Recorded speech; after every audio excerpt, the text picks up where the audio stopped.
Bueno, ayer estábamos, de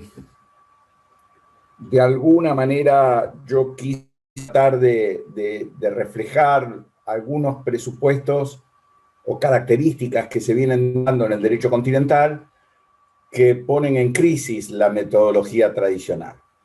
Y creo que anoche habíamos cerrado un poco con esto, ¿no? Con esta idea de que ponía en gran medida en crisis esta metodología que, si bien teóricamente ya había sido severamente impugnada, de alguna manera flotaba en el paradigma tradicional, ¿no? Esta idea de formalismo metodológico, donde la decisión se corresponde, la decisión jurídica se corresponde precisamente en tratar de buscar sentidos en las normas y aplicarla a los hechos, desde un punto de vista axiomático.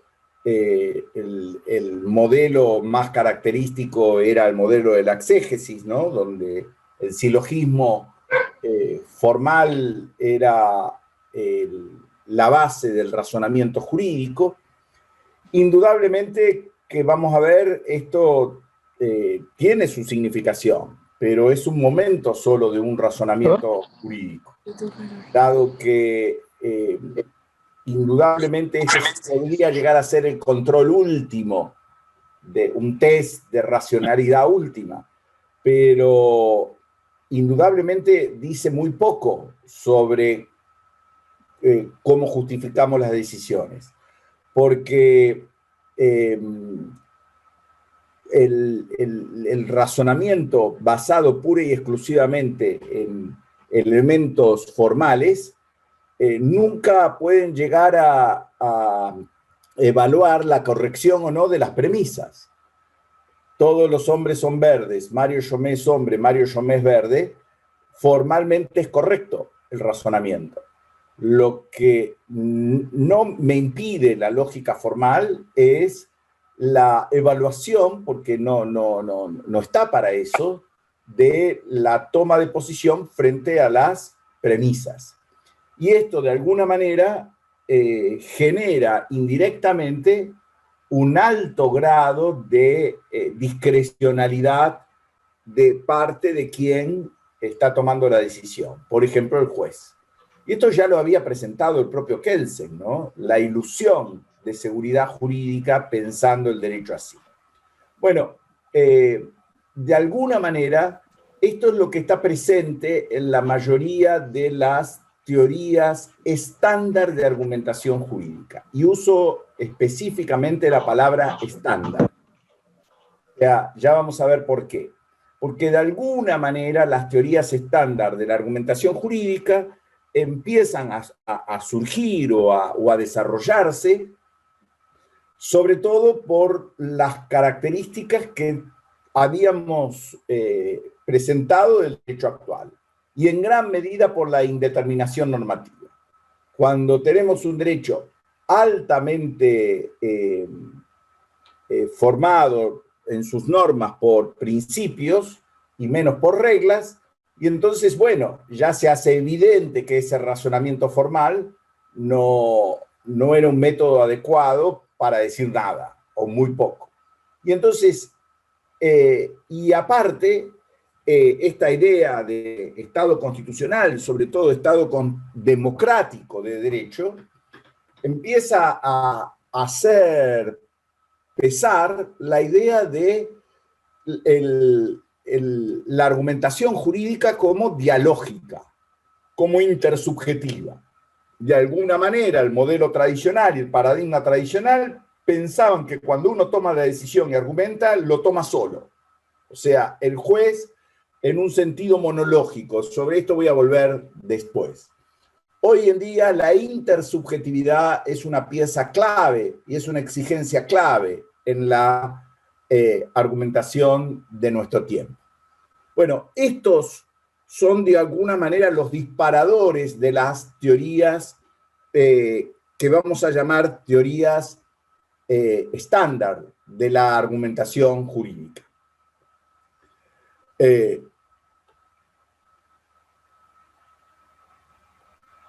dentro de estas teorías hay distintos personajes.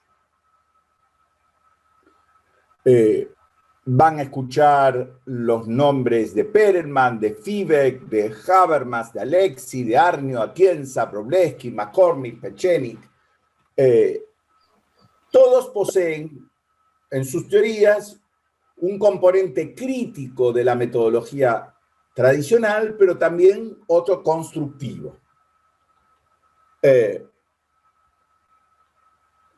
Nosotros vamos a presentar esto, o quiero presentar esto como yo les venía diciendo ayer. Quiero presentarles esto desde el trabajo que en algún momento yo les contaba ayer, hicimos con Andrea Meroy, en 2 oportunidades, sobre todo pensando en la decisión judicial y pensando en la decisión judicial en este estado de situación, de lo que hemos llamado estado constitucional, ¿no? O sea, teniendo que realizar en el caso concreto, desarrollar en caso concreto normas constitucionales, normas que son notoriamente indeterminadas, principalmente cuando pertenecen al bloque de constitucionalidad, y esta era de derechos que no es solamente a expectativas negativas, sino a expectativas positivas. Y entonces, ¿cuáles son las respuestas metodológicas que empiezan a desarrollarse en este clima? Yo las voy a presentar como respuestas metodológicas optimistas o respuestas metodológicas escépticas. Generalmente, lo que se expone, mucho de lo que se expone en la dogmática jurídica, tanto en el derecho público como en el derecho privado, y mucho en la teoría del derecho, son las respuestas metodológicas que acá vamos a llamar optimistas. ¿Optimistas por qué? Porque creen que puede haber métodos como para poder hacer funcionar, sobre todo, argumentar para tomar adjudicaciones sobre estas bases de estos elementos que habíamos visto ayer. Dentro de las respuestas optimistas, hay una que es muy significativa. ¿Por qué? Más allá de que uno pueda compartirla o no, lo que sí es un dato, para mí es un dato, yo lo que voy a afirmar ahora, que este marco teórico, yo lo describo como un marco teórico que influye mucho en los tribunales constitucionales, particularmente en Latinoamérica. Y es la propuesta del profesor Robert Alexis, la teoría de la argumentación del profesor Robert Alexis, que es una de las teorías que acá estamos llamando estándar de argumentación y que Alexis ha desarrollado. Principalmente las obras más importantes de él son la teoría de la argumentación, pero también y yo creo que es más accesible para entender, porque es la teoría de los derechos fundamentales, donde ahí hay, de alguna manera, esbozos de la teoría de argumentación jurídica. Mucho es lo que se ha escrito sobre Alexis, mucho. Yo acá no voy a desarrollar el pensamiento de Alexis, solo quiero demostrar esto. Quiero demostrar la influencia de Alexis en el pensamiento, en el software de las decisiones, de mucha de la dogmática jurídica, sobre todo en áreas del derecho, en algunos países con mayor intensidad, en otros países con menor intensidad, y particularmente mucho en los tribunales constitucionales. Hay tribunales constitucionales en Latinoamérica, hasta tienen modelos de corrección de sentencia en la búsqueda de esta palabra que ahí ya ven ustedes, que es la palabra ponderación. Alexis presenta y ofrece en su teoría de la argumentación un modelo de ponderación basado en reglas. O sea, y esto lo quiero dejar bien claro. Alexis no solamente dice la palabra ponderación, sino que establece un modelo para ponderar. Entonces, cuando tenemos colisión entre principios, o sea, normas entre principios, ahí hay que ponderar, según Alexis. Y para ponderar, él establece un modelo con reglas para cómo hay que ponderar. O sea, un modelo normativo de la ponderación. Y esto lo quiero dejar bien claro porque una de las cosas que más fuertes voy a sostener hoy acá, y que yo vengo sosteniendo, es que muchos de los que se dicen alexianos, o muchos de los tribunales y muchos a veces en la dogmática, solo usan la palabra ponderación, pero si quieren ser alexianos, recuerden que detrás de la palabra ponderación hay un método para ponderar. Bueno, vamos simplemente presentándolo. ¿Recuerdan el ejemplo que yo di ayer, no? Yo litigaba con el vecino porque él me sacaba fotos y yo decía cómo le iba a sacar fotos a mi baño. Y bueno, en esto, dos principios en tensión: la intimidad o la libertad de expresión, vamos a suponer. Y entonces, acá Alexis dice que en realidad las circunstancias del caso van a hacer que haya una dimensión de peso y no de validez. Acá no voy a ver qué norma es válida o no es válida, sino el peso que conforme las circunstancias del caso haga que un principio preceda al otro, pero ¿sobre qué? Sobre las circunstancias del caso. Por eso, la idea de analizar el caso y mirar el caso, más allá que uno siga o no la propuesta de Alexis, es una necesidad del derecho con normas muy indeterminadas. Y Alexis habla de una relación de precedencia condicionada, o sea, conforme las circunstancias del caso, tal principio prevalece sobre tal.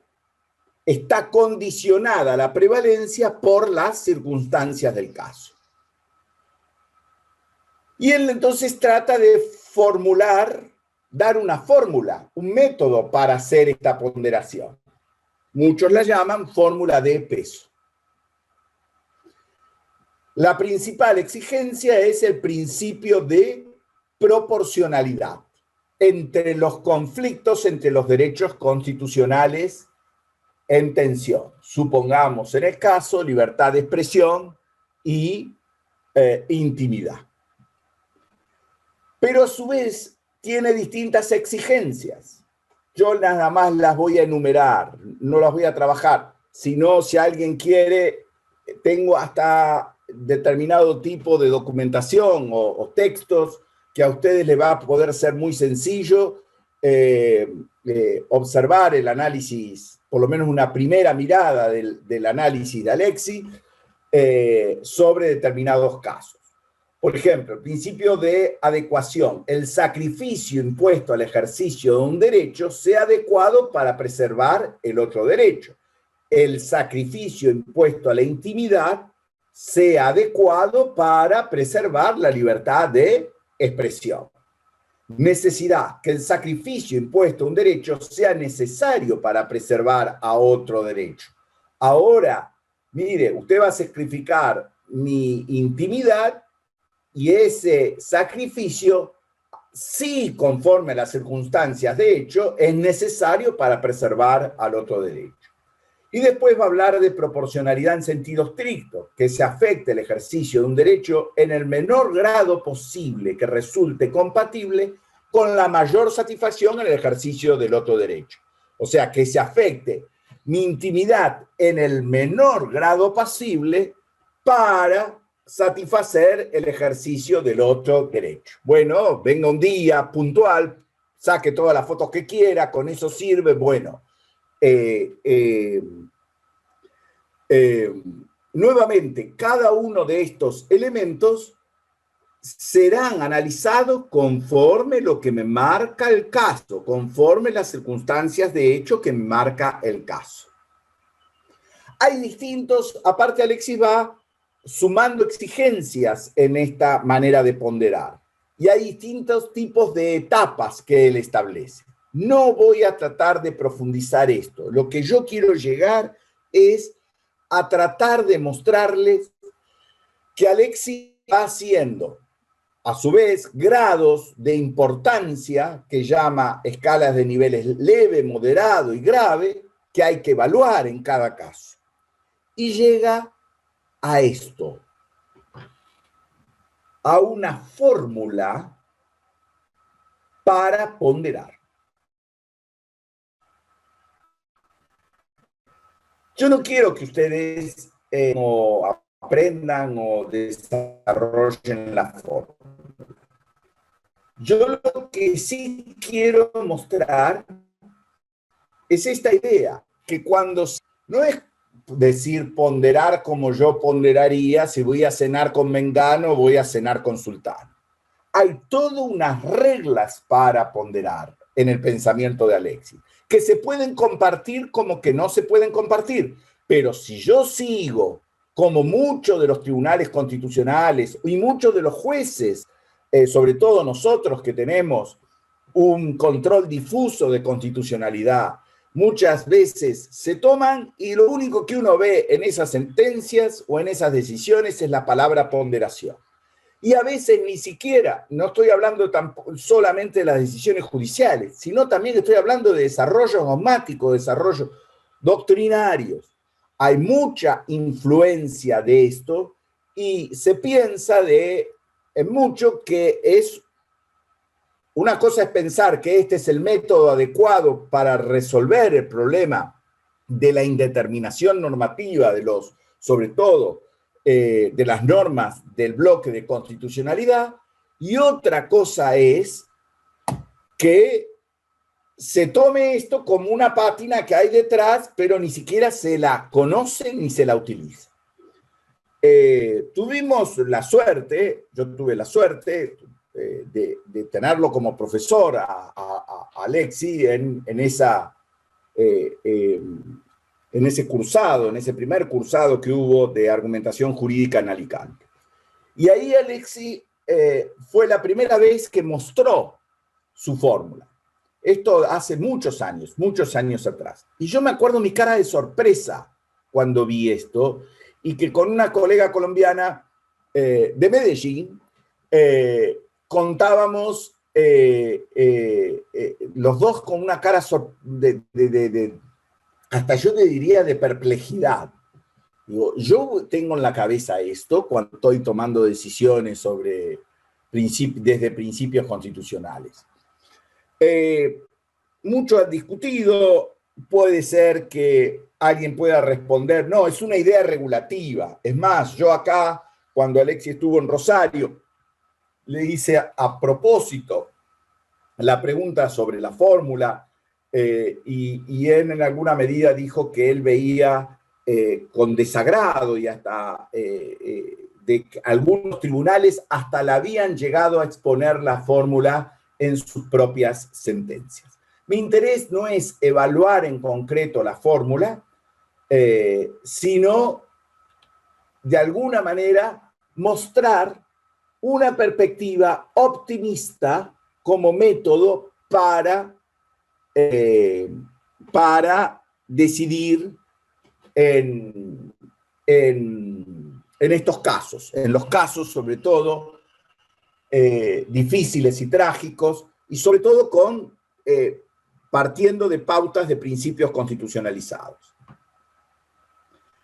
Les quiero mostrar las posiciones escépticas, porque muchas veces acá en Argentina se habla de teoría de la argumentación, se está por allí Alexis, se habla de la palabra ponderación, se habla de la palabra proporcionalidad, pero no se muestra también que hay muy críticas. Por ejemplo, generalmente se recurren a vaguedad de los principios, consideraciones que solo sirven al caso, cualquier propiedad puede resultar relevante de acuerdo a una situación. O sea, yo en este caso, sí, en este caso, miren, actividad no controlable racionalmente. El principal ataque dice esto es un particularismo total. Una cosa es mirar el problema desde el caso y otra cosa es que cada caso lo resuelvo como a mí se me da en última instancia la gana, porque sí, elegir un vino para la cena. Y entonces yo puedo decir, ¿qué vino tomamos? Y hay pescado. Bueno, el pescado como regla, vino blanco. Pero puedo ver que en este caso el vino blanco lo tienen en un lugar muy caliente y acá puedo derrotarlo por cualquier particularidad del caso.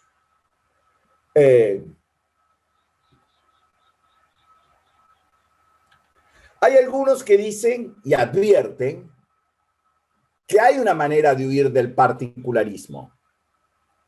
Otra cosa que, aunque sigamos una mirada optimista, muchos no hacen. Yo pondero. Y a partir de allí, conforme las circunstancias del caso, tengo que construir una regla que si se dan las circunstancias equivalentes en otro caso, siga la misma regla. ¿Recuerdan el ejemplo que yo les di? Yo no en vano dije, pensemos en un juez que diga, en el caso se da de una investigación periodística vinculada a un funcionario público. Dado que se trata de una investigación periodística vinculada a un funcionario público, prevalece la libertad de expresión sobre la intimidad. De alguna manera, a partir de los datos del caso, yo he construido una regla y ahora esa regla, si se vuelve a dar en otros casos, yo tengo que seguirla. No sé si me explico. Y esto, más o menos, es el esquema, una de las características del razonamiento que han tenido muchos los anglosajones, ¿no? O sea, a cuenta de todos los casos decididos en el universo pasado, pero con la introducción de un nuevo elemento se modifica. Pero ahora vuelvo a construir una regla y esa regla tiene que servir para futuros casos. ¿Qué quiero decirles? Nuevamente, no es poner simplemente la palabra ponderación, no es simplemente palabra proporcionalidad y sacar el interés superior del niño. Todos estamos a favor del interés superior del niño. Pero aún siguiendo esto, hay reglas para llegar a ponderar y de alguna manera el particularismo empieza algo a salvarse si usted tiene el rigor suficiente en su argumentación como para construir una regla que es en este caso, pero que de alguna manera esa regla va a servir o debe ser seguida en futuros casos. Ahora, fíjense los escépticos. Miren, por ejemplo, el profesor García Amado. ¿De qué manera dicen concretamente esas normas constitucionales lo que en su enunciado es indeterminado? Si llego al final. ¿De qué modo está presente un mandato concreto en un enunciado constitucional semánticamente indeterminado? Duncan Kennedy, uno de los grandes pensadores críticos en el derecho anglosajón en los Estados Unidos, dice, al razonamiento basado en los derechos se lo presenta como correcto y objetivo, pero no puede superar la acusación de mera preferencia arbitraria. En suma, te permite tener razón respecto a tus juicios de valor en vez de simplemente de tener preferencias, como en prefiero el chocolate al helado de crema. O ahora voy a leer algo de hoy, vinculado a Ricardo Guibur. Pero, y esto viene a cuento de ustedes, la ponderación, dice el profesor brasileño Barroso, ignora las amenazas del árbitro que todo poder sin control representa. No hay razón alguna para suponer que, diversamente de lo que sucede con el Ejecutivo o el Legislativo, esa máxima no debe ser aplicada al Poder Judicial. Dentro de los críticos, de los escépticos, hay una corriente muy fuerte que muchos llaman neoconstitucionalismo o constitucionalismo popular. Acá tienen algunos de sus principales expositores: Tashnet, Partner, Kramer, Dahl, Balkin, Pisariello, Barroso en Brasil, etc. Fíjense las cosas que llegan a decir. Propician, en algunos casos, quitar la Constitución de la mano de los jueces. Pretenden terminar con la distinción entre una Constitución en la que rigen los principios y sobre lo que el tribunal manda, y una política no principalista donde rigen las meras preferencias mayoritarias. Esgrimen el calificativo de elitista, vinculándolo al progresismo que participa de la creencia que personas bien educadas y civilizadas, jueces, pueden a través del uso de la razón determinar qué es lo mejor para el buen gobierno y las políticas públicas ilustradas para el bien común. Denuncian que esta misión, conforme al paradigma dominante, se lleva a cabo a través de los jueces que estarían más calificados, porque esa matriz parte del supuesto que se hayan aislado de las presiones de la política ordinaria. ¿Nos hallamos aislados de las presiones de la política ordinaria? Imputan que el paradigma implícitamente ha generado metodologías de razonamiento que han erosionado la capacidad de la gente común de tomar parte de esos argumentos, amplificando la voz de la academia. Waldron es muy fuerte. Esta metodología conlleva la usurpación del poder constituyente. Se señala así como un problema de supremacía judicial cuando los tribunales comienzan a pensar que ellos son la voz de la Constitución o del pueblo que hizo la Constitución. Remarca que el problema se vuelve aún grave cuando se combina con teorías constitucionales que propician la idea de una Constitución viva, que incluye el poder de revisar la comprensión de la Constitución de modo de ir adaptándola a nuevas realidades y valores. Se trata de los tribunales como reformadores o redactores constitucionales. O sea, el poder constituyente en manos de los jueces.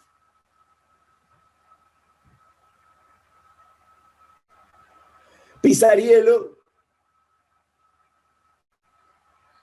advierte que los frenos del proceso en nombre del gobierno de los notables son antiguos. No todas las teorías europeas tienen este tinte elitista, aunque sí las que más han influido en nuestro medio, como es el neoconstitucionalismo. Yo quiero volver sobre esto, porque en esto vamos a ver, está en mucho, no solamente decisión en temas que pueden ser de derecho público, de derecho privado, cómo se va formando el derecho, sino también, esto es una gran pregunta para los diseños institucionales. Esta gente está diciendo, yo no quiero decir que comparto, ya después les voy a dar mi opinión personal, pero esta gente está diciendo, pone en crisis la idea de legitimidad que tienen para tener la última palabra este tipo de tribunales, que no son solamente los tribunales constitucionales de control de constitucionalidad centralizados, sino también los tribunales con competencia constitucional. Y también se incluye a los tribunales mucho de derechos humanos. ¿Quién es esta gente para venir a señalar lo que un pueblo quiso o dejó de poner? Por eso se llama constitucionalismo popular, porque lo que pretenden en última instancia es revisar esta idea que la última palabra queda en manos de los jueces.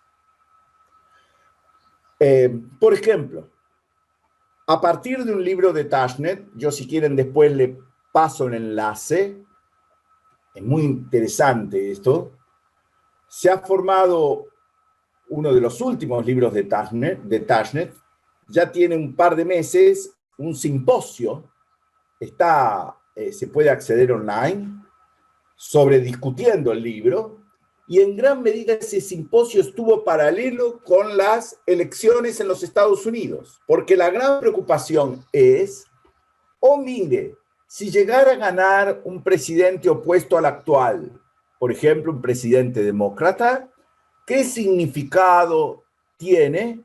¿Qué posibilidades tiene si la última palabra en sentido fuerte la tiene una corte que tiene su mayoría republicana? Ni que hablar de las discusiones que hubo días previos a la elección, y esta decisión, que nos guste o no, sobre el presidente actual, el presidente, por algo me juega una mala pasada, iba a decir Bush, que designó días previos, 3 o 4 días previos a la elección, a una nueva corte, a una nueva jueza en la Corte de los Estados Unidos. O sea, se puede compartir o no la crítica.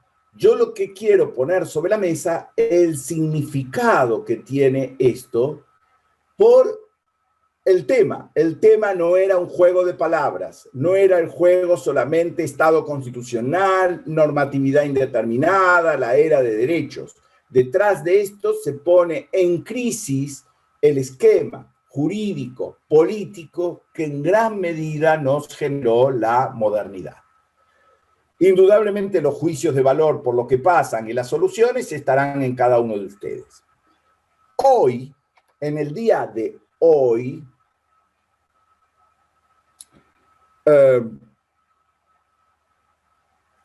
hubo,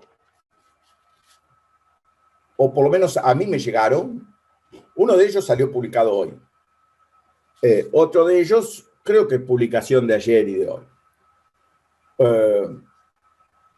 Una sentencia, una de las publicaciones es una sentencia de una Cámara Nacional Civil por una sentencia que rechaza la posibilidad de inscripción con el tema de paternidad subrogada, ¿no? No digo que esté bien o mal la sentencia, no hago un juicio de valor, pero sí uno de los fundamentos más fuertes de la mayoría en el voto es evidente que el legislador, al reformar, al sancionar el Código Civil y Comercial, no quiso esto. Y entonces, ¿por qué a través de los jueces, diciendo lo que dice la Constitución, lo implementamos? Y esta es ahora voy a volver sobre este tema, pero es un interrogante muy fuerte a todo esto, porque vamos a ver, yo algo anticipé, la tensión entre las razones democráticas del derecho. Y esto, de alguna manera, es también lo que con sentido más fuerte están trayendo a colación las teorías críticas que recién vimos. Y otro artículo es un artículo que apareció hoy del profesor Rivera, del civilista, hablando de los 5 años del Código Civil y Comercial. Y ahí habla del proceso de constitucionalización. Les voy a leer algunos párrafos porque son muy fuertes. El peligro que encierra la generación de la idea de constitucionalización es que el derecho privado codificado legislado sea sustituido por una serie de principios vaporosos que habiliten a los jueces a apartarse de la ley y a sustituirlo por su propio sentimiento de justicia. hace una fuerte crítica, pone como ejemplo algo que dice un constitucionalista como Gil Domínguez. Gil Domínguez dice: la lógica del Código Civil y Comercial se enmarca en la fuerza normativa de la Constitución y de los instrumentos internacionales sobre los derechos humanos, los cuales pueden ser aplicados de oficio mediante interpretaciones conformes o bien de forma directa. Está basada en la garantía del derecho a la libertad de intimidad, a la protección de la familia ampliada, el interés superior del niño, etc. También en un iura novit curia constitucional y convencional que no puede responder de forma legicentrista y abstracta ante el ejercicio de derechos en situaciones concretas, aunque sean antieconómicas, ni en los juicios pendientes, ni en los que se inicien cuando el Código Civil y Comercial entre en vigencia. O sea, dice Rivero, para Gil Domínguez, el Código Civil y Comercial es un cuerpo de 2.600 artículos que garantiza, pero no estructura, las instituciones que toca. Y en definitiva, todo lo que dice el Código Civil y Comercial en estos miles de artículos es papel mojado si el juez concretizador se le ocurre aplicar de oficio, obviamente, un iura novit curia constitucional y convencional.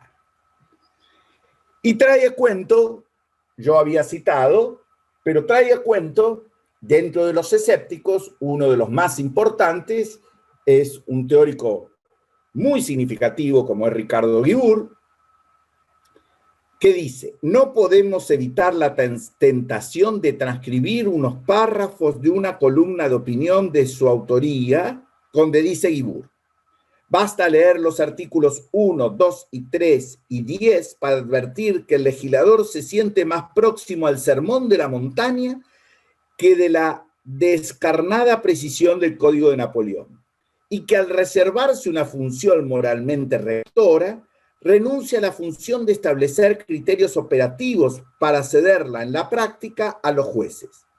En efecto, si la interpretación de la ley adquiere el margen de discrecionalidad que le confieren los derechos y principios constitucionales y convencionales, si la interpretación y la comparación de estos últimos dependen de las decisiones judiciales, si estas decisiones de las que requiere una controvertible razonabilidad y las opiniones de los autores se influyen recíprocamente todo el tiempo, manteniendo a la vez su indeterminación y su pluralidad, todos los límites entre las fuentes del derecho se vuelven tan maleables y difusas como el derecho mismo. En síntesis, el contenido de las normas, incluso las del propio Código Civil, depende de un juego circular de conceptos vagos a la espera de algunos de sus máquina que los llene de luminosas y justas verdades. Pero este personaje no nunca vino del cielo mismo, sino de la tramoya teatral del sistema político. Son los jueces quienes se ven conminados a asumir ese papel y se espera de ellos que satisfagan a todos, bajo pena de linchamiento mediático, jurídico o aún físico. En efecto, quien se ve perjudicado por una decisión judicial tenderá a pensar que el magistrado no ha sabido o no ha querido comprender el verdadero sentido de derechos, principios y valores, por lo que ha ejercido deficientemente su función encomendada. Un verdadero presente griego para quienes no solo cuentan con su conciencia, conocen y ejercen los disensos y saben que en un proceso hay quien gana y quien pierde. Bueno, sigue. ¿Qué quiero decirles? Hasta ahora describí posiciones escépticas y posiciones optimistas. Nosotros afirmamos que para que el derecho no sea un juego de los jueces, es necesario ser conscientes de ciertos escollos. Por eso no partimos de un optimismo ni un escepticismo. Partimos al menos, por lo menos, de un optimismo, pero crítico, sabiendo que hay tensiones en todo esto. En primer lugar, el escollo del paradigma simplificador. ¿Cuál es? El pensar, lo sintetizo, el pensar que citando un artículo, antes yo podía citar tal vez un artículo de Vélez y de alguna manera estaban preestablecidas las condiciones de aplicación. Pero ahora citando un artículo, yo no justifico por qué estoy diciendo que el niño vaya para acá o para allá, ni por qué tengo que cerrar esta fábrica o por qué no tengo que cerrarla. No sé si me explico. No, el paradigma simplificador del cual voy a volver es uno de los grandes escollos a superar, porque si no estoy usando los viejos anteojos, el viejo modelo metodológico, para nuevos problemas. El escollo de encubrir la intersubjetividad. Hay intersubjetividad. Y esto es una necesidad de este tiempo. Los jueces no estamos solos. Los jueces estamos decidiendo casos y los decidimos en la sociedad. Y hay un destinatario, a veces que va mucho más allá de las partes en el proceso. El modelo tradicional había sido monológico. La intersubjetividad va a generar necesidades de argumentación distintas, de las cuales yo ahora les voy a citar. El escollo de la anarquía. Los continentales no estamos acostumbrados a un derecho ordenado al hilo de la espontaneidad.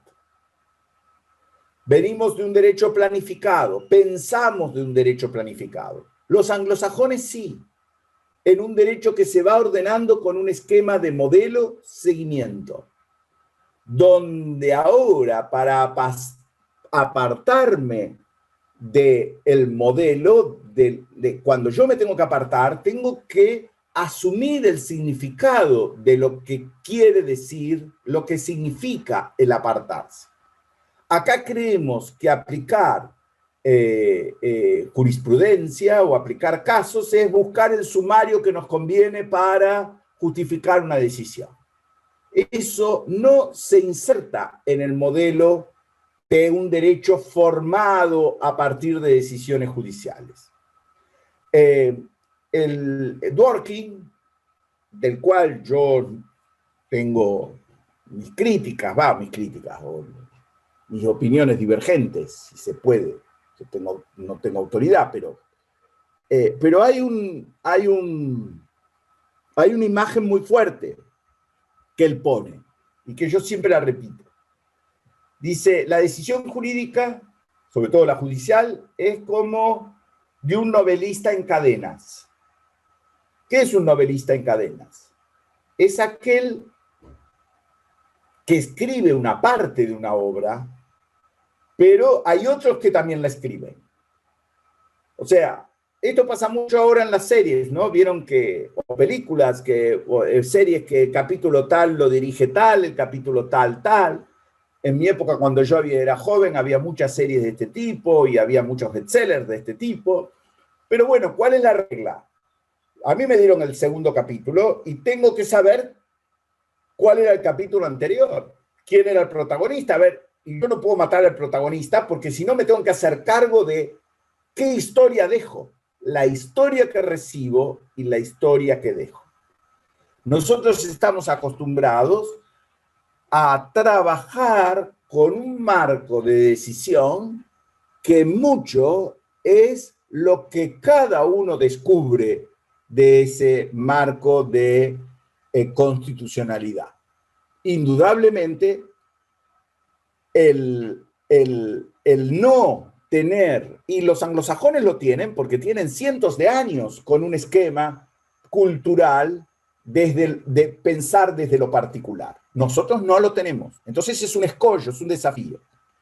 Si no lo podemos ordenar al derecho por la planificación y tenemos escollo en el derecho espontáneo, en que no sabemos operar en derecho espontáneo, el derecho se convierte en desordenado. Y los grados de desorden implican arbitrariedad. Un juez dice una cosa, el otro dice otra, el otro no se sabe quién manda, no se sabe con qué criterios. Una sociedad que se siente que pierde parámetros para regirse. En Argentina es muy fuerte, esto sí, en Argentina, el escollo de confusión de roles. ¿Qué es el escollo de confusión de roles? Y esto es particularmente argentino.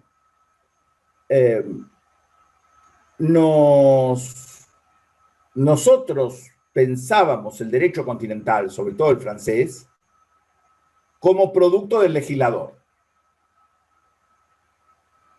El derecho germano, el alemán, como producto sobre todo de la academia, por eso la dogmática. Y los anglosajones, en gran medida, en pensar el derecho como producido por los jueces. Una cosa es eso, y otra cosa es esta confusión de roles, donde jueces son a su vez legisladores y son a su vez los académicos. O sea, esto es muy fuerte. Y esto de alguna manera es muy fuerte en lo que están diciendo y lo que se vienen diciendo. Porque acá, en gran medida, cuando ya se estaba haciendo el Código Civil, del cual yo personalmente adhiero al proyecto del Código Civil y en mucho estoy en desacuerdo con los cambios legislativos que se les hizo, pero eso es mi opinión personal. Y otra cosa es que cuando ya se sabía que el legislador iba a hacerle modificaciones al proyecto, se dijera, no, no importa, porque total está el bloque de constitucionalidad, etcétera, etcétera. Y esto es lo que de alguna manera está en juego en esa sentencia que yo hoy les decía. O sea, y la impugnación de elitismo es muy fuerte porque ahora es cierto grupo que ha hecho el código, que a su vez va a controlar la constitucionalidad de las decisiones, que se apartó el legislador de lo que se quería. Es muy fuerte, ¿no?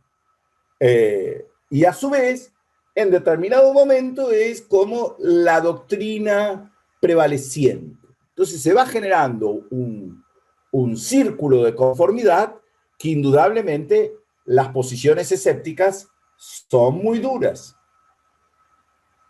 El escollo del objetivismo ingenuo. Esto voy a volver después. Una de las cuestiones más fuertes en la decisión judicial y donde más arbitrio tenemos los jueces, tal vez no es en el tratamiento normativo, sino en el tratamiento de los hechos. Y si a este esquema le sumamos que los jueces caemos en lo que nosotros llamamos un objetivismo ingenuo, el pensar de que porque yo soy juez puedo evaluar el criterio de los hechos sin el menor rigor epistemológico. Parecería que con la mera intuición, lo que me da la calle, yo me acerco y me aproximo a los hechos. Esta es una de las grandes fuentes de arbitrariedad y esto es uno de los temas más puestos sobre las mesas en muchas de las teorías de la argumentación sobre la constatación de los hechos. Y si aparte, yo a esto le agrego de que la norma es notoriamente indeterminada y a su vez tiene un gran condicionante retórico, porque ¿quién no valora el interés superior del niño? Hace que esto sea muy riesgoso. Y después, pero lo dejo para después, la idea del juez Eróstrato. O ya lo pongo, así no vuelvo. ¿Quién era el juez? ¿Qué queremos decir con esto del juez Eróstrato? Este señor que yo le había citado antes, François Host, habla de los distintos perfiles judiciales, conforme los determinados dioses griegos. ¿No? Y habla del juez Hércules, del juez Júpiter, del juez Hermes. Precisamente Aida Kemmermacher de Carlucci el otro día en la facultad volvió sobre el juez Hermes para hablar del diálogo de fuentes. Y nosotros decimos que también hay un erostratismo. ¿Quién era Eróstrato? Eróstrato era un personaje en la Grecia antigua que en Éfeso, hoy Turquía, quemó el templo de Artemisa pura y exclusivamente para pasar a la fama.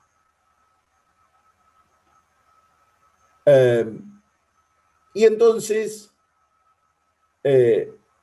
y pasó a la historia, quemando el templo de Artemisa.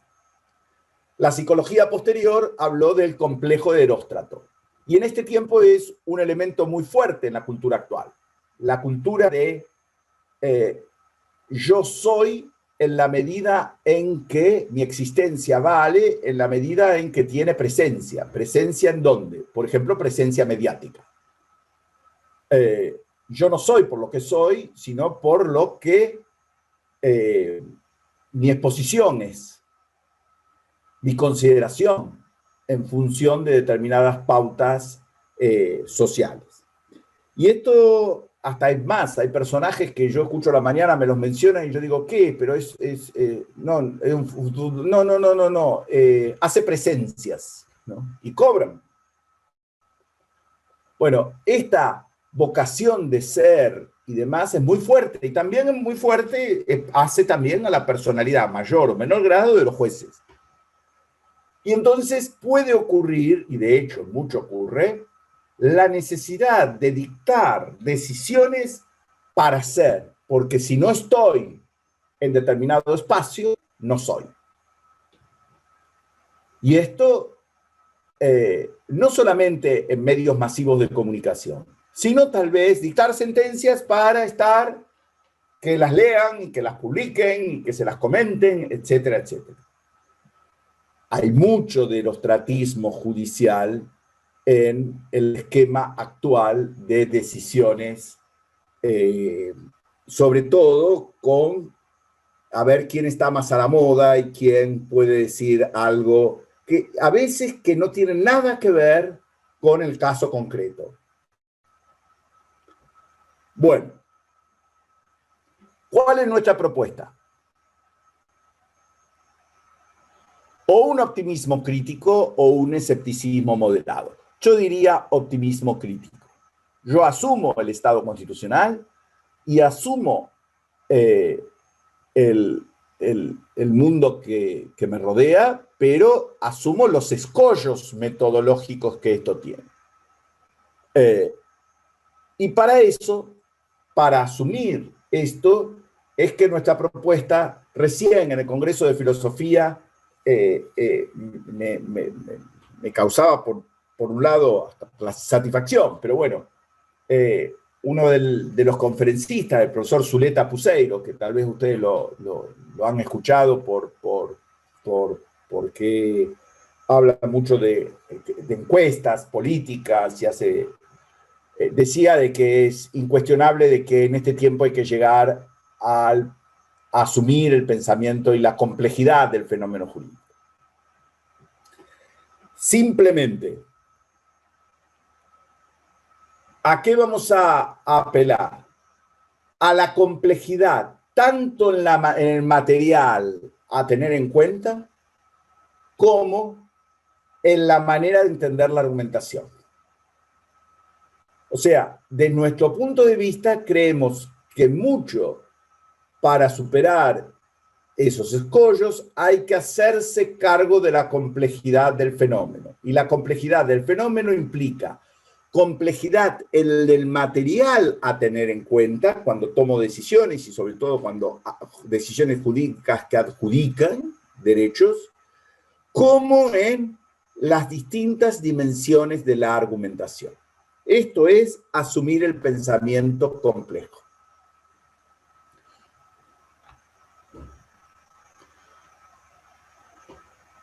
Simplemente, no voy a atormentarlos. Pongo 2 o 3 para pensar que esto no es algo del derecho. Hay muchos que en la epistemología de este tiempo dicen que hay que asumir el pensamiento complejo, no solamente en las ciencias sociales, sino también en las ciencias naturales. Uno de los pensadores que trabaja sobre la complejidad es ese señor Ergan Morin, francés, que dice, no hay una realidad que podamos comprender de manera fraccionada, de manera reducida, unidimensional. Pensamientos mutilantes conducen necesariamente a acciones mutilantes. Morin llega a decir, miren, la modernidad generó un estilo de pensamiento simplificador que dio grandes logros, pero es el tiempo de asumir el pensamiento complejo. Tenemos que ser capaces de pensar desde la complejidad.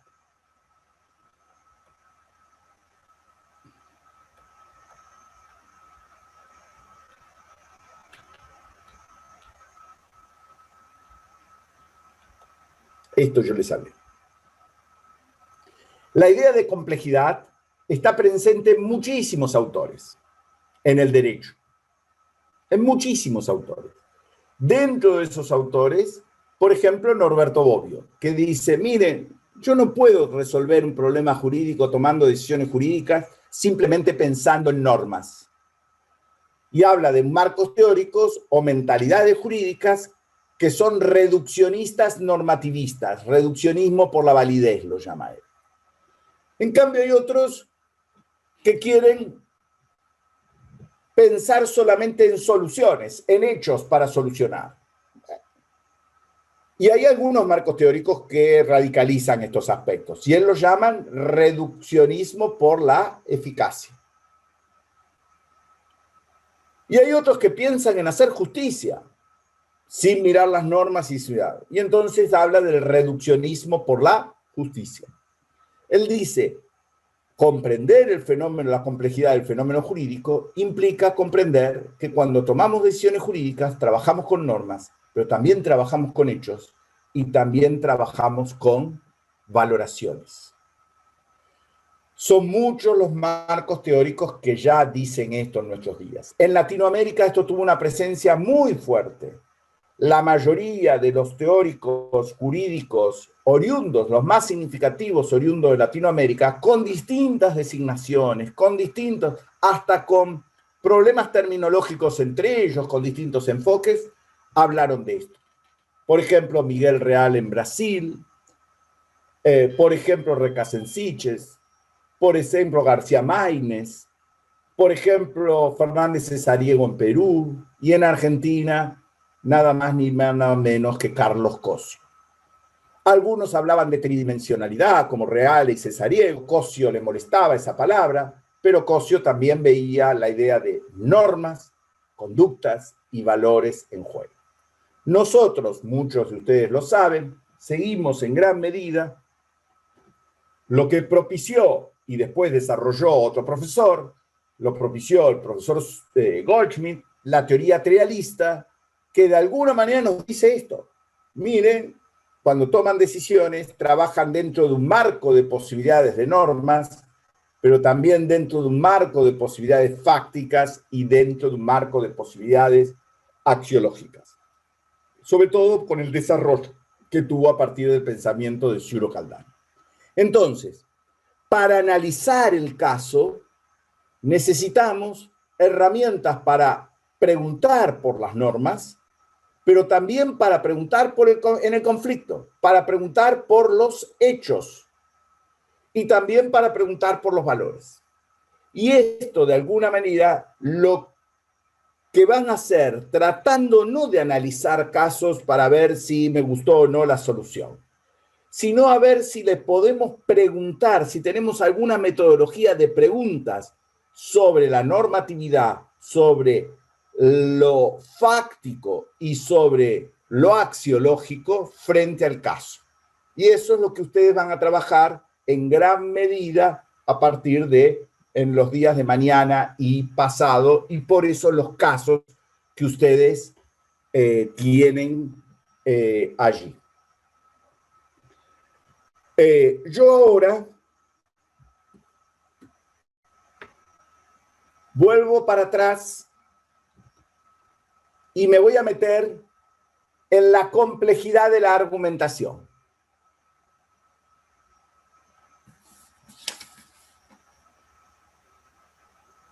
Antes quiero mostrarle una imagen.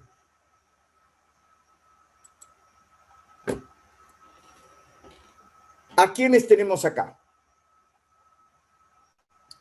En el centro, un señor que hace 2000 años dijo muchas cosas que tienen una vigencia total. Aristóteles.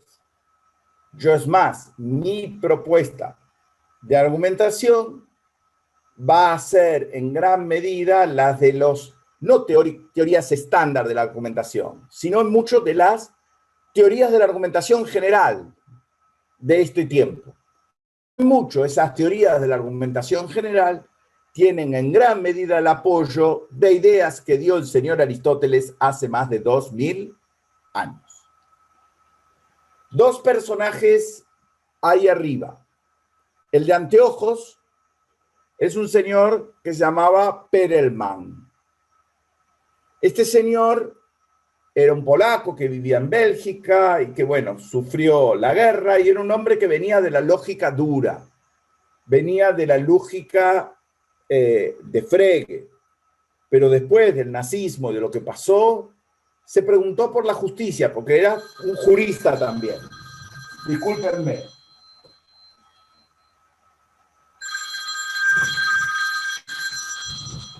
Hola, estoy en clase. Cuando finalizo te hablo. Ya dije que vos ibas mañana. Chao. Justamente era el doctor Cifré, por la clase de mañana. Bueno, les decía que Perelman se preguntó por la justicia y vio que la lógica formal podía decir poco para argumentar por los problemas que habían pasado. Y entonces, ¿dónde encontró qué disciplina encontró? En una que había desarrollado ya Aristóteles, la retórica. Y entonces, con Obricht y Treika hizo un tratado de argumentación en general, o nueva retórica se llama. Y ya es un clásico de la teoría de la argumentación en general de este tiempo. Se puede uno estar con Perelman o contra Perelman y demás, pero es una referencia muy fuerte. Y es una referencia fuerte a la apelación de esto que es muy significativo en el Estado constitucional, como es la idea de retórica. En el mismo tiempo, del otro lado del charco, un señor que era un lógico. Este señor hizo su tesis para transformar por sí misma en los usos corrientes de argumentación, es poco lo que tiene que decir. ¿Y dónde creyó encontrar un esquema para usar argumentos? En lo que hacemos nosotros, la gente del derecho. ¿Cómo pensamos, cómo argumentamos la gente del derecho? ¿Cómo argumentamos de alguna manera hacia atrás? Y entonces escribió una obra que se hizo un clásico, Los usos de los argumentos, Stephen Toulmin. Acá abajo tienen otro señor muy significativo en la filosofía del siglo XX, que es el señor Habermas, y sobre todo que pone un tema muy fuerte a la hora de hablar de argumentación, como es, entre muchos otros lo pone, en la problemática del lenguaje. Yo voy a hablar de una teoría de la argumentación o de un esquema de argumentación apoyado sobre un lenguaje. El problema del lenguaje es un problema que está de base de cualquier argumentación. Y acá, este señor de anteojos que yo le hablé recién y que ustedes lo van a ver hasta en la sopa, digo yo. Porque la palabra ponderación y la palabra proporcionalidad parecería ser que se ha convertido, y ese señor es Robert Alexi, que tiene mucha influencia en el pensamiento latinoamericano de este tiempo. ¿Quieren que hagamos los 5 minutos?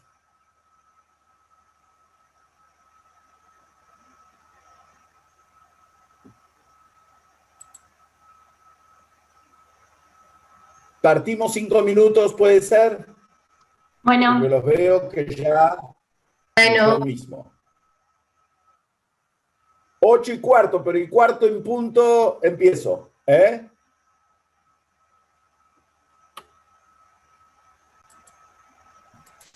Sí, está bien.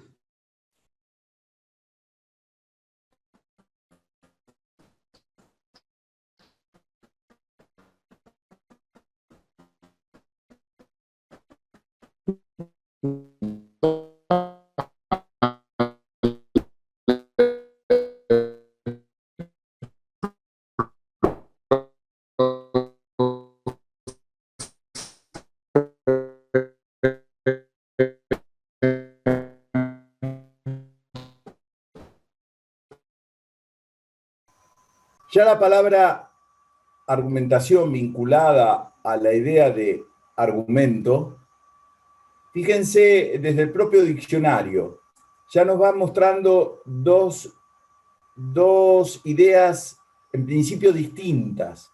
Razonamiento que se emplea para probar o demostrar una proposición, o bien para convencer a alguien de aquello que se afirma o se niega.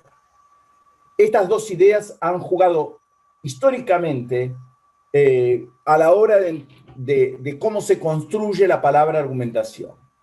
O sea, ¿qué quiero decir cuando argumento? ¿Argumento para demostrar o argumento para convencer? Y en mucho, las teorías de la argumentación han pasado bajo esas directrices, ¿no? Yo no les voy a dar simplemente algunas ideas para introducirlos, por lo menos en el tema, y para introducirlos en lo que uno pretende de inquietarlos para ver si... ¿Sí? Bueno. Siempre que se hable de una teoría de argumentación hay encrucijadas teóricas, hay cuestiones previas que uno va a optar cuando teoriza sobre la idea de argumentación. De esas encrucijadas teóricas yo solamente les voy a mostrar dos o tres, nada más. Esta porque es significativa, porque rompe con el modelo tradicional. O sea, yo lo que quiero mostrarles es que hace más de 2000 años este señor dijo que había razonamientos o argumentos analíticos. ¿Qué significa argumentar analíticamente hablando? Cuando yo parto de premisas necesarias y si hago las inferencias correctas, voy a llegar a conclusiones necesariamente verdaderas. O sea, si yo parto de premisas necesariamente verdaderas, yo hago las inferencias válidas y voy a llegar a conclusiones necesariamente verdaderas. La pregunta es, ¿cuándo yo parto de conclusiones de premisas necesariamente verdaderas? Indudablemente de premisas formales. Si yo digo 2 más 2 son 4, y yo digo 4 más 4 es 8, indudablemente he llegado a una conclusión necesariamente verdadera porque he partido de una premisa necesariamente verdadera. Y el que me diga, para mí 2 más 2 no son 4, bueno, está fuera de las matemáticas, está fuera del mundo. Ahora, ¿todas las premisas que uno parte son necesariamente verdaderas? O son formalmente verdaderas como esa, o nos hemos puesto de acuerdo. Vamos a ponernos de acuerdo en que todos los hombres son verdes. Y bueno, la conclusión que vamos a llegar, pero va a llegar dentro del acuerdo. Si alguien dice, yo no acordé esto, se acabó la fiesta. No sé si me explico. Yo lo que quiero decir, que este razonamiento es así, sí y solo así va a llegar a esas conclusiones, cuando yo parto de premisas necesariamente verdaderas. Quiere decir que no se puede razonar si no pasa esto. Y Aristóteles decía, no, se puede razonar. En razonamientos que él llamaba dialécticos. ¿Y cuáles eran estos razonamientos dialécticos? Cuando yo parto de premisas verosímiles, aceptables, probables, o sea, con mayor o menor grado de verosimilitud, de aceptabilidad, de probabilidad. Pero no voy a llegar a conclusiones necesariamente verdaderas. Voy a llegar a conclusiones con mayor o menor grado de verosimilitud, de probabilidad, de aceptabilidad. En el marco del derecho, yo habitualmente parto de premisas verosímiles, aceptables o probables. Si yo acá digo cualquier afirmación, puede ocurrir que alguien levante la mano y me diga, para mí no. Y entonces, ese para mí no, y sobre todo cuando hay juicios de valor de por medio, implicará mayor o menor grado de verosimilitud, aceptabilidad, probabilidad, pero no implica que no voy a poder razonar. Lo que implica es que no voy a llegar a una conclusión necesariamente verdadera. Y esto es algo muy fuerte porque nosotros partimos en esto de las premisas sobre normas indeterminadas en el bloque de constitucionalidad, que ahí sí podemos llegar a estar todos de acuerdo. Pero lo que incluimos para llegar de ese tópico tan abierto, para llegar a una conclusión, probablemente haya alguno que diga, para mí no, para mí sí. Y entonces, la conclusión va a tener mayor o menor grado de verosimilitud. No la puedo vender como si fuera, lo que vimos antes, una fórmula matemática.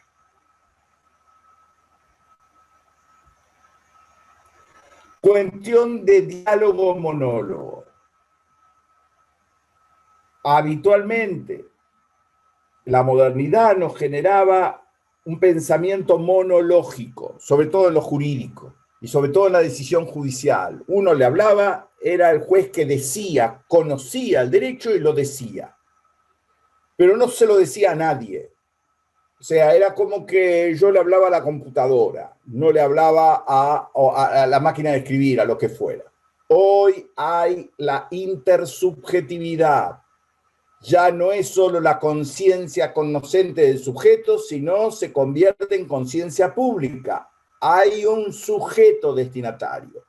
Entonces, van a empezar a requerir cada día más de una actitud dialógica a la hora de argumentar.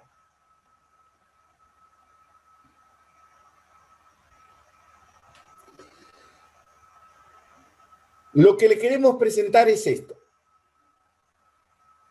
Ya desde Aristóteles, 3 perspectivas en el campo de argumentación. O sea, la complejidad de la argumentación, la multidimensionalidad de la argumentación va a estar dada por 3 dimensiones de la argumentación. Si ustedes quieren, 3 perspectivas de la argumentación. Una que vamos a llamar analítica, o sea, la argumentación como producto. ¿Privilegia qué? El análisis lógico de los argumentos. O sea, la lógica formal va a ser el criterio de corrección de la argumentación. Mi argumentación va a ser analíticamente correcta si yo no he incurrido en errores que me señale la lógica, sobre todo la lógica formal. Pero también vamos a ver otra dimensión de la argumentación, o si quieren, otra perspectiva de la argumentación, que es la dialéctica, que se vincula a la interactuación subjetiva. De alguna manera, si alguno de ustedes en este momento hiciera un comentario, y supongamos, yo no opino lo mismo que usted, hay una interactuación argumentativa. Y entonces, ¿cuáles son las reglas de ese procedimiento de interactuación argumentativa? Y por último, cuando argumento, muy probablemente, y sobre todo en esta época, en el Estado democrático de derecho y en nuestra sociedad, no solamente quiero demostrar algo, sino quiero convencer. O sea, acá hay un proceso interpersonal de actuación sobre los receptores a los cuales yo quiero persuadir para convencer. Y aparece todo aquello que desde hace más de 2000 años estaba ya en el pensamiento occidental, por su momento actualizado, sobre esta disciplina que tanto se la ha ocultado como fue la retórica.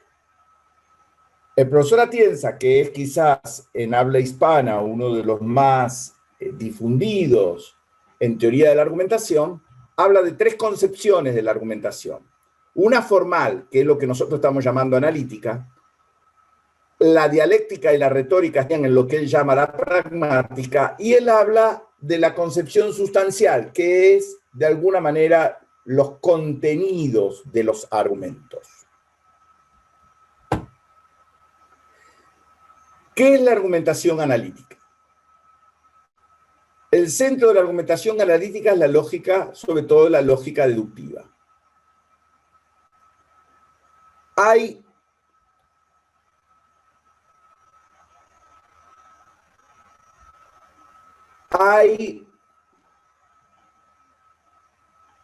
Yo no voy a decirles, deberíamos, si pudiéramos, pero no es, generar un módulo para tratar de ver herramientas de lógica formal que nos pueden servir. Y ustedes me dirán para qué.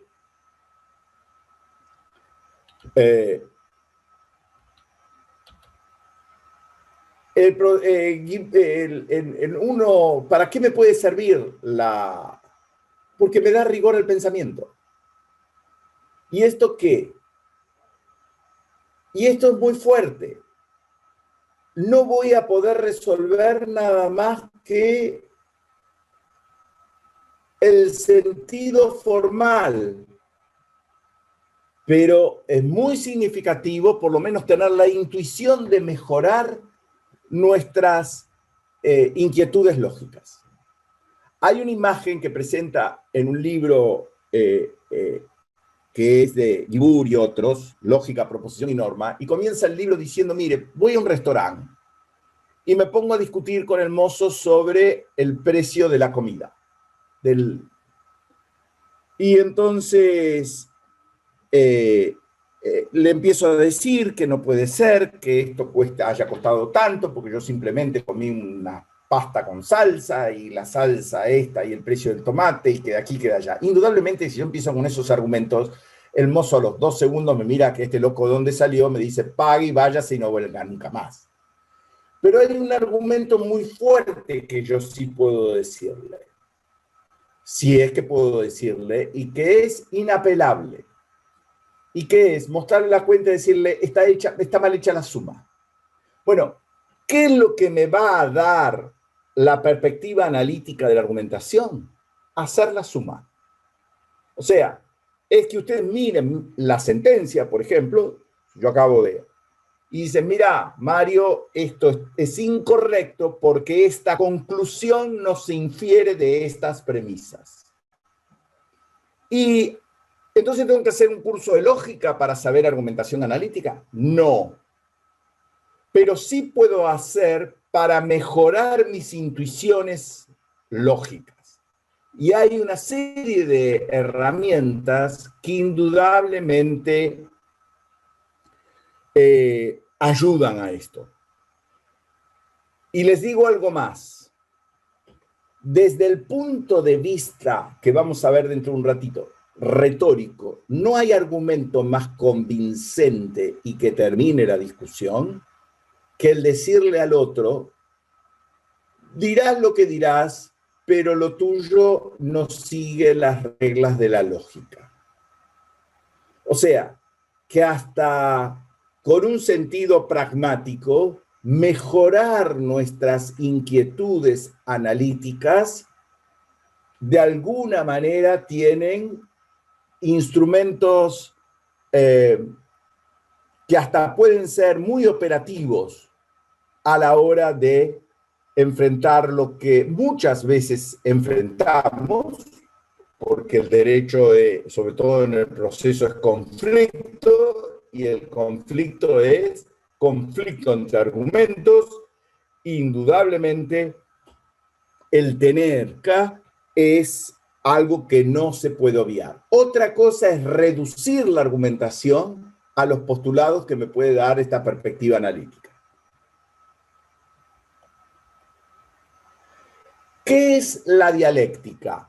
¿O qué entendemos por dimensión dialéctica de la argumentación? La palabra dialéctica es muy multívoca, se ha usado en la filosofía, en la historia de la filosofía, de muy diversas maneras. Por ejemplo, una de las más difundidas es la dialéctica de contradictorios de Hegel, y sobre todo que ha sido utilizada por Carlos Marx. Acá estamos diciendo la perspectiva dialéctica de la argumentación implicará que ya es intersubjetiva. O sea, es la premisa desde Aristóteles hasta nuestros días de la discusión razonable, en torno a cualquier discusión. Entonces, cuando ya soy dos, ya sea porque queremos apoyarnos para llegar a una conclusión, ese diálogo, esa interactuación tiene reglas. O ni que hablar para confrontar. Vuelvo a decirles, para ser gráfico, supongamos que ahora Isara es tu nombre. Isara. Isara es tu nombre. Y a Sara. Ahí está. Bueno, me dice, yo no estoy de acuerdo. Y yo le digo, cállate que acá está a cargo de esta clase soy yo. Y entonces un dialéctico me escucha. Y me dice, aunque su conclusión se infiera de sus premisas, analíticamente es correcta, es irracional esta argumentación porque usted no ha seguido las reglas de la interactuación argumentativa. No sé si me explico. Y entonces acá los dialécticos tienen también reglas para la interactuación argumentativa. O sea, vuelvo a repetir, puede ser cooperativa, puede ser estratégica para vencer al contrario, pero siempre interactiva. Es una acción social. ¿Quién tiene la carga de argumentar? ¿Quién tiene la carga de contradecir? O sea, hay infinidad de postulados que hacen a esta dimensión de la argumentación. Y esto es muy fuerte para nosotros. ¿Por qué es muy fuerte para nosotros? Porque generalmente, cuando en el derecho es debate, es interactuación de argumentos, es confrontar argumentos. Esto es el proceso judicial. Y entonces, en mucho, la racionalidad dialéctica tiene muchos para decirnos. Ni que hablar si yo digo ahora que lo decidido en el Estado democrático de derecho es intersubjetivo e indudablemente requiere cada día más de esto. Hay una teoría de argumentación en general, no del derecho, que se llama pragma dialéctica de la escuela holandesa, que es una de las más difundidas en este momento en el mundo. Yo creo, ayer me torturaron, cuando terminé esto terminó mi señora un curso y nos pusimos a cenar y a ver qué noticias, porque habíamos estado todo el día en pantalla, no sabíamos qué había ocurrido, y es claro, como acá no tenemos televisión ni de aire, ni de cable y demás, por internet, bueno, qué sé yo, y apareció algo que es Intratables, puede ser que se llame el programa, y yo digo, esto es totalmente irracional y en parte porque no sigue ningún tipo de regla de racionalidad de interactuación en los argumentos, donde uno grita, el otro se superpone, el otro sale con otra cosa y demás, parecía un diálogo de... Y yo creo que este es uno de los grandes defectos que tenemos en el sistema de racionalidad, no solamente en lo jurídico, sino en lo social en este tiempo. Bueno, los criterios son en gran medida procedimentales, en el procedimiento interargumentativo. Y por último, la retórica. Es una de las que a mí más me apasiona. Y en el derecho actual es muy fuerte, porque en la sociedad actual es muy fuerte. Porque si la sociedad actual, y sobre todo en el Estado democrático de derecho, se legitima por consenso, obtener consensos es obtener legitimidad. ¿Y cómo obtengo consensos? Convenciendo. Y aquí aparece la retórica. La palabra tuvo... la retórica nació en Grecia, en un ambiente cuasi procesal, porque era en la Grecia insular, en Sicilia, donde había habido dos tiranos, Siracusa, y bueno, en determinado momento se caen los tiranos y la gente va a pedirle a una suerte de tribunal, no de tribunal o de asamblea o lo que fuera, para que le devolvieran sus bienes y le repararan sus daños. Y entonces hay unos personajes que empiezan a estudiar la técnica para convencer y a enseñarla después. Y así surge la retórica. Y la retórica va al continente, los sofistas la toman, Platón la critica, y Aristóteles la desarrolla en distintos momentos de su vida. Y es una obra que se ocultó durante mucho tiempo, o sea, por lo menos en su significado pleno. Recién a fines de la década del 90 del siglo pasado, se le volvió a dar la consideración. No fue una de las obras que estaba en el órganon, que era donde estaban las piezas claves de la obra de Aristóteles. Hay quienes dicen cómo hubiera sido el pensamiento de Occidente si se le hubiera dado lugar a la obra de la retórica de Aristóteles. Algo la tomaron en Roma, la desarrollaron. En la Edad Media era una pieza significativa a la hora de formar la formación intelectual, pero la modernidad la dejó como simplemente una cuestión, una perceptiva literaria o artística y hasta muy mal mirada en la ciencia, ¿no? ¿Qué es esto de convencer? El conocimiento científico es conclusiones necesariamente verdaderas. Si esto me convenza o no convenza, esto es así. A partir del desastre y de la Segunda Guerra, vimos cómo renace todos los estudios por retórica y ya la idea de retórica es una disciplina hasta en muchos lugares de bases de estudio, de asignaturas, de prácticas en los propios colegios secundarios y en la formación de estudiantes.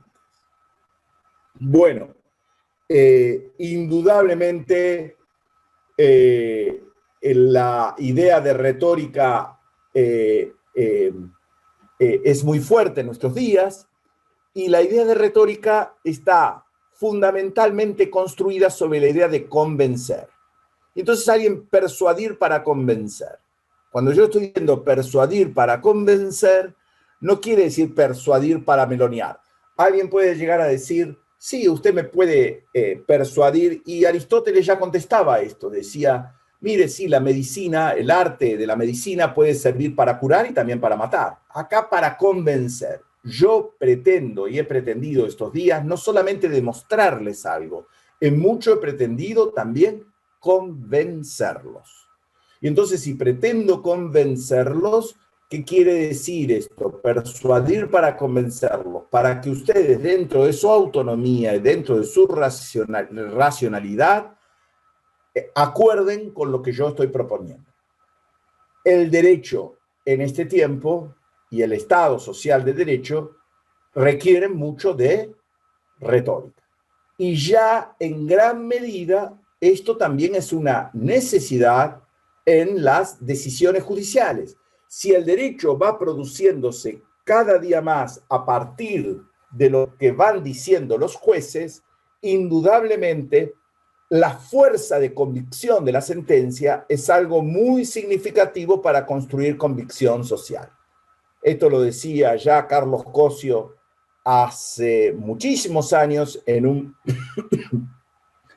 curso que después se transformó en un libro que es El Derecho Judicial, un curso dado a los jueces a principios de la década del 60. Hablaba de la fuerza de convicción de la sentencia. Esto no quiere decir que Mario Yomé va a dictar una sentencia y tiene que salir a hacer una encuesta para saber si a este señor tiene que ir preso o no tiene que ir preso. Esto quiere decir que la sentencia tiene que tener fuerza de convicción, que tiene que tener fuerza de convicción. O sea, tengo que asumir, sobre todo en casos difíciles, y ni que hablar en casos trágicos, tengo que asumir que yo, o sea, tiene que tener consistencia de que yo también estoy dando las razones para convencer. Y esto implicará, porque la retórica está fuertemente armada sobre la idea del receptor, del auditorio, quien emite el orador, el etos del orador, pero para convencer sobre todo a un auditorio. Si hay algo mínimo que yo le tengo que decir de retórica, es que ustedes para convencer tienen que plantearse quién es su auditorio. De alguna manera quiero convencer a un auditorio, tengo que pensar en mi auditorio. Y esto no es solamente en el discurso oral, porque de alguna manera en el discurso oral uno puede llegar a tomar un timing del auditorio, ir dándose cuenta. Esto también para los que escriben. Señores jueces, ustedes están frente a la computadora en un proceso escrito y de alguna manera tienen que pensar cuál es su auditorio. Y creo que también, no solamente, por supuesto, el juez, esto es para mí un ABC en el abogado. El abogado tiene que convencer a su cliente, tendrá que convencer a la otra parte, tiene que convencer al juez y desde el vamos tiene que pensar en su auditorio. Conjeturar cuál va a ser el juez que tengo que convencer es algo que tiene que pensar el abogado, aún en el momento de asesorar en la formalización del contrato.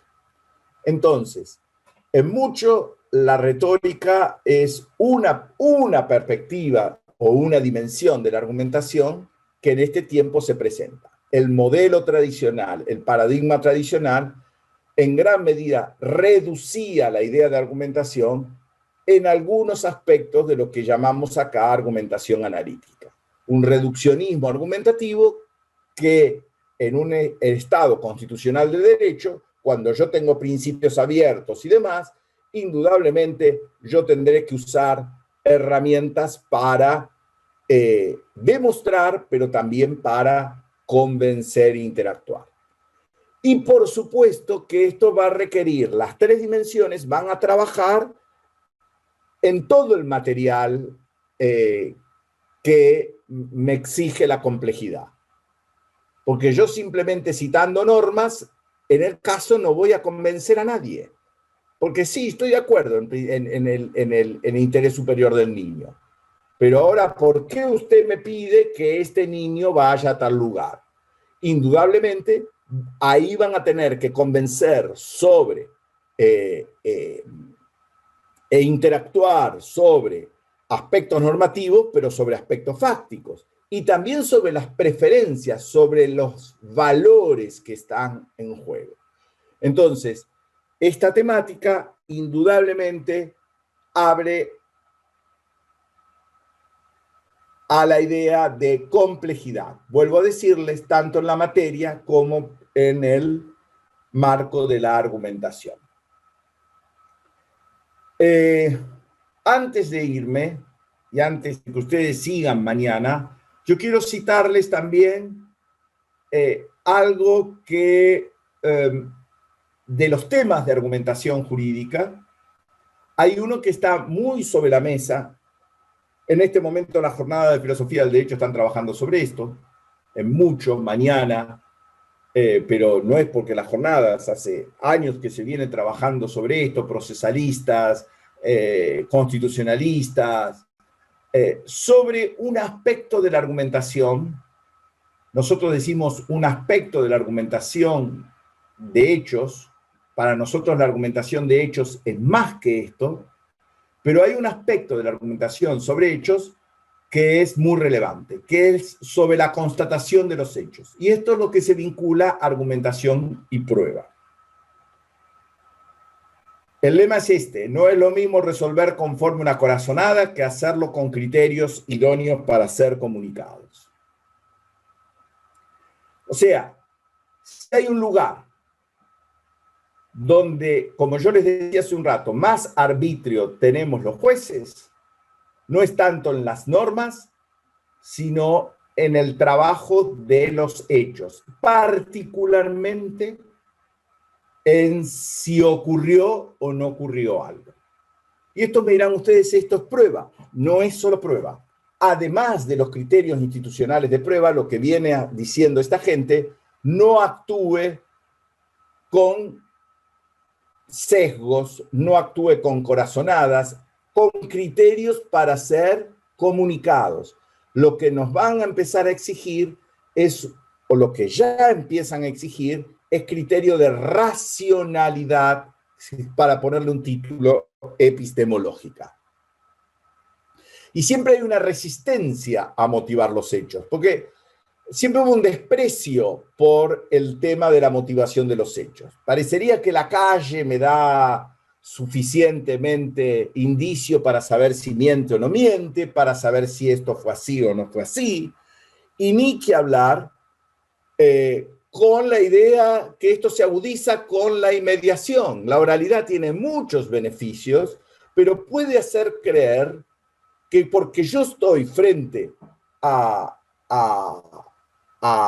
un medio probatorio, como por ejemplo un testigo, yo ya estoy en el lugar de los hechos. Y hay toda una serie de problemas, hay toda una serie de vicisitudes que pueden hacernos creer que yo sé de una manera muy ingenua, sin ver los problemas que existen en cualquier manera de conocer y que indudable está en esto. Por eso, personajes, nuevamente caras, protagonistas de todos, grandes protagonistas de esto. El señor Twining, un americano que prácticamente se dedica sobre lo que llaman allá, ya tienen estudios específicos en muchos países de Latinoamérica, más allá de lo procesal, derecho probatorio, ¿no? Ahí abajo, esa señora de anteojos es quizás la epistemóloga más importante en el mundo sobre temas de este tipo, en el tema de probar algo. Es una señora, es una especialista, es una epistemóloga inglesa que vive en los Estados Unidos, Susan Hack, que la tuvimos en nuestra facultad. Andrea Meroy tuvo la posibilidad de traerla el año pasado y estuvo acá en la Facultad de Derecho. Y es una de las... Acá dos personas muy significativas, acá dos italianos, Luigi Ferraioli. Si hay garantías, él de alguna manera dice, resalta esto y por eso trabaja también tanto en esto. La idea donde, miren, yo siempre le digo a mis amigos penalistas, jueces penales, ustedes han hecho una exquisitez en la dogmática jurídica. Ustedes son cuasi filósofos, pero ¿dónde tenés más problemas? En saber la norma de homicidio, el significado de la norma de homicidio, o saber si Juan mató o no mató a Pedro. Bueno, indudablemente, en el manejo de los hechos hay mucho de irracionalidad. Y esto es lo que ponen esta gente sobre la mesa. Y acá otro italiano, un procesalista que es un teórico del derecho, un filósofo del derecho, que Michele Tarufo, cuyos libros ya son, que el año pasado también estuvo acá en la provincia de Santa Fe y ha venido muchas veces acá en Argentina y hay muchos seguidores de él acá en Argentina. Ese señor de anteojos era hasta hace poco un juez de la Corte española, gran traductor de Ferraioli, perfecto. Andrés Ibáñez es uno de los que más trabajo con este tema. Y sobre todo en el área de los procesos penales.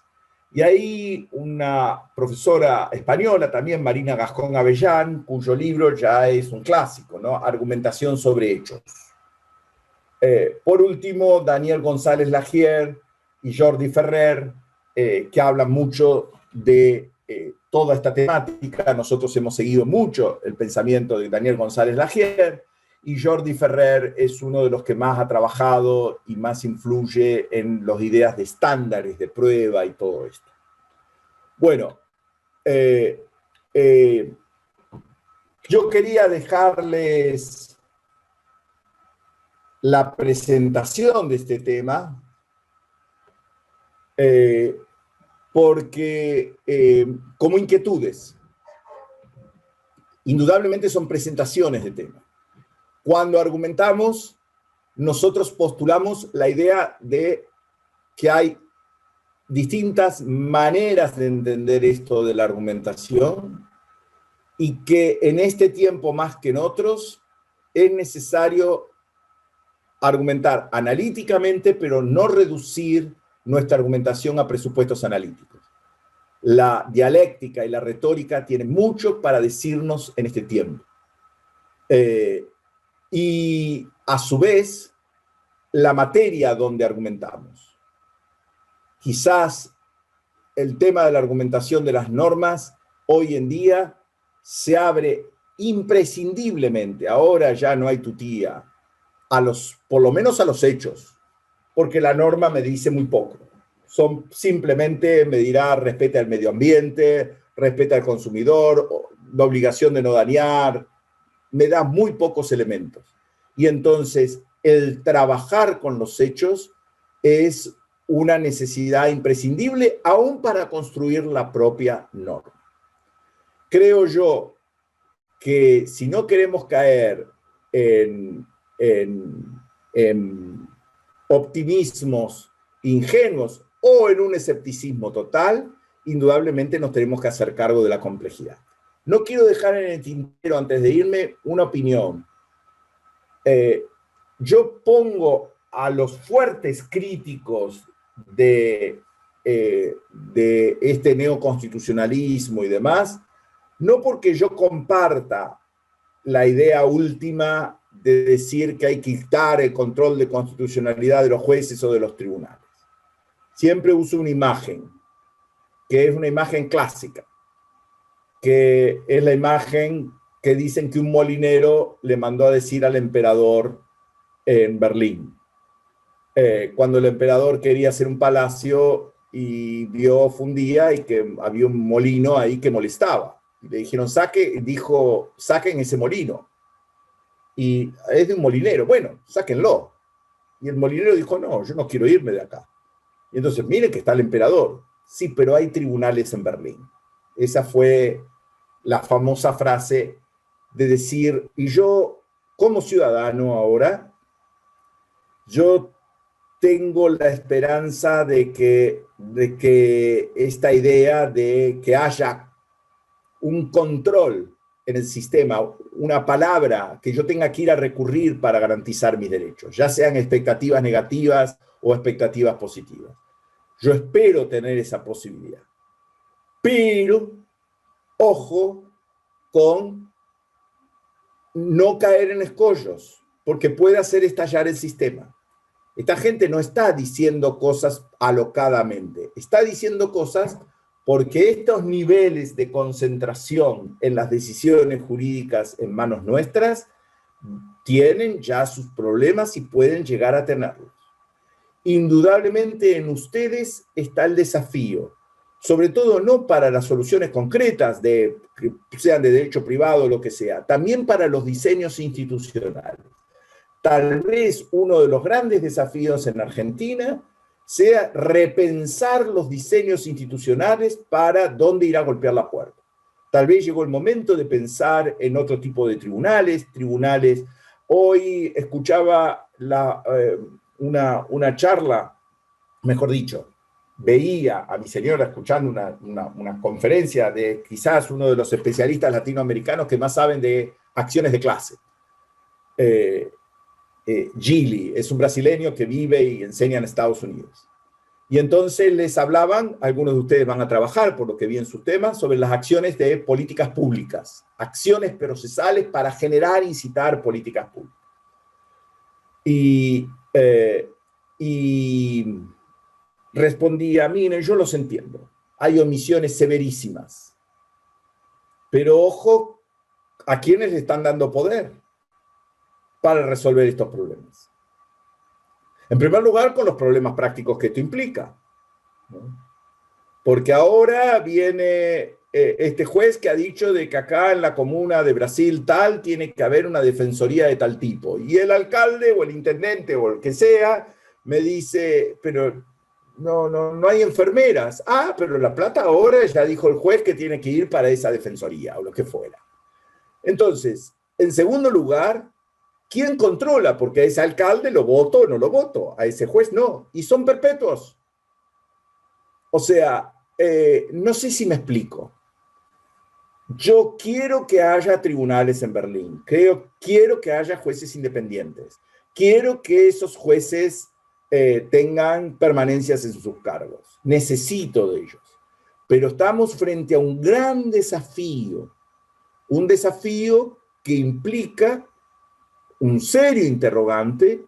Y a mí me gusta ponerla sobre la mesa este serio interrogante porque creo que es una de las grandes preguntas en el derecho actual.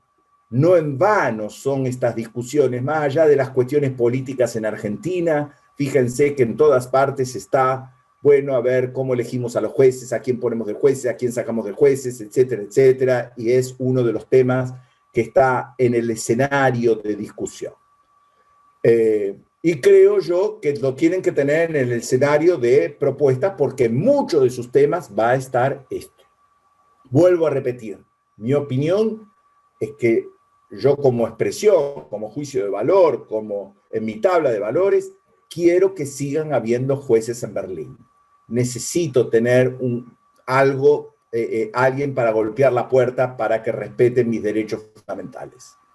Pero ojo con el rol y los escollos que significan todo esto. Si vamos a generar, señores, que citando un artículo, hoy van a decir que este artículo de ley me gusta o no me gusta, que esta plaza no tiene que seguir estando acá o tiene que seguir estando allá, y con niveles de simplificación en las motivaciones y en las decisiones, bueno, vienen por nosotros. Bueno, yo siempre digo de que estos cursos siguen mañana ustedes, pero yo no. Estos cursos abren posibilidades y puertas. No es la clase en sí misma, más aún siendo esto mediante estas tecnologías. Ustedes van a tener mis correos y lo que yo digo que la puerta se abre para ida y vuelta, para que de las cosas que fuimos presentando, las que ustedes vean en algunos textos que están allí y demás, decir, mire, tiene material, quiero más esto, quiero esto otro, yo estoy con tal tema en mi tesis y a su vez para que nos manden, si alguna inquietud a ustedes les parece, para decirnos, mire, acá escribí algo para decir que lo que usted dijo está totalmente equivocado. Porque este es un ida y vuelta. A mí me tocó el rol de exponer, pero en las investigaciones de ustedes también uno aprende. Así que a disposición de ustedes, sepan que si por ahí me escriben un correo, yo tengo tara tecnológica y aparte, tal vez ven que lo contesto en el día, porque es el día que estoy y que he destinado a contestar, ¿no? Pero tal vez demoro algún tiempo. Les agradezco muchísimo el tiempo prestado y bueno, ustedes siguen mañana y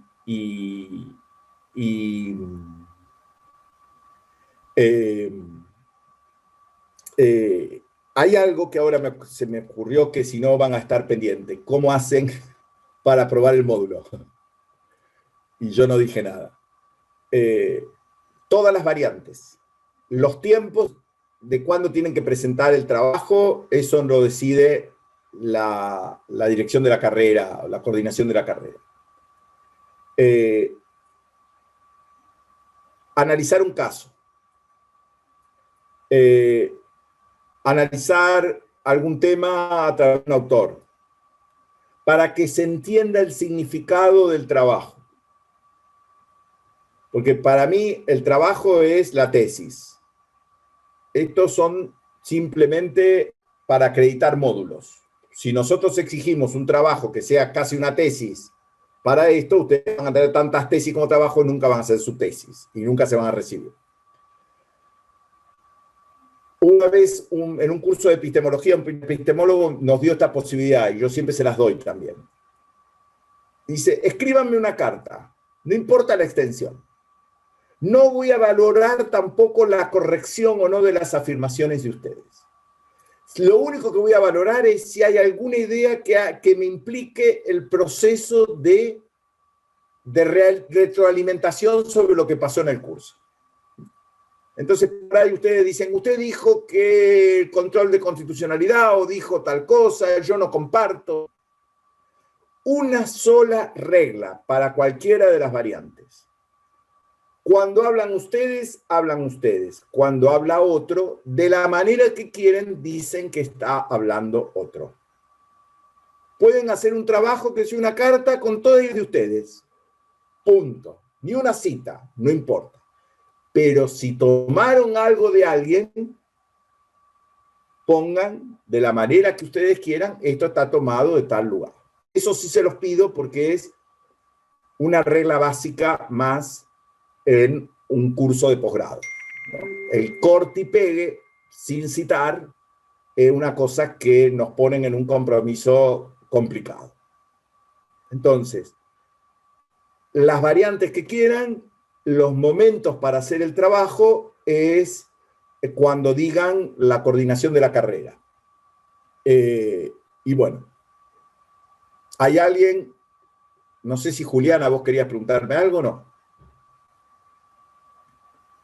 Bueno, buenas noches a todos, a todas. De verdad, puede ser de una sola página, dijiste, el trabajo. La cantidad, la extensión no es lo significativo. Ah, ok.